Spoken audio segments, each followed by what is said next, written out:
यहाँ क्या लिखा है पढ़ के सुना, कोई नहीं बोलेगा। अगर बंगाली नहीं आता है, बांग्ला तुम लोग आता नहीं है, तो बंगाल में काम करने क्यों आए हो, पहले ये बताओ। कंपनी की तरफ से ऑर्डर आएगा, कंपनी का तरफ से कल का डेट में ऑर्डर आएगा, तुमको सुअर का मांस खाना पड़ेगा, खा लेगा? नहीं खाएगा ना? तो क्या लिखा है, तुम लोगों को तो इतना जानकारी होना चाहिए कि हम जो लगा रहे हैं आदमी का माहौल क्या होगा, उसमें क्या इफेक्ट पड़ेगा, ये तो तुमको जानकारी होना चाहिए था पहले।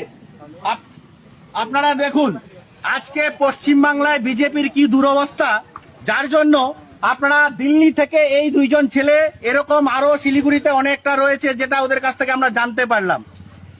পশ্চিম বাংলায় বিজেপির বর্তমান পরিস্থিতি এরকম যে দিল্লি থেকে লোক এনে তাদেরকে পাল্টানো দরকার, চাই বিজেপি আনতে হচ্ছে পাবলিক। ওদের বুথে লোক নাই, ওদের অঞ্চলে লোক নাই, ওদের জেলায় লোক নাই, ওদের রাজ্যে লোক নাই, এটা একটা প্রমাণিত। আপনারা দেখুন এদেরকে কি করা যায়। এরা আইনি পরিস্থিতি বিজেপির এখানে অবস্থা হয়ে আছে, আর বড় বড় কথা বলছে বিজেপির নেতারা, এটা আচ্ছা বাস্তব পরিস্থিতি।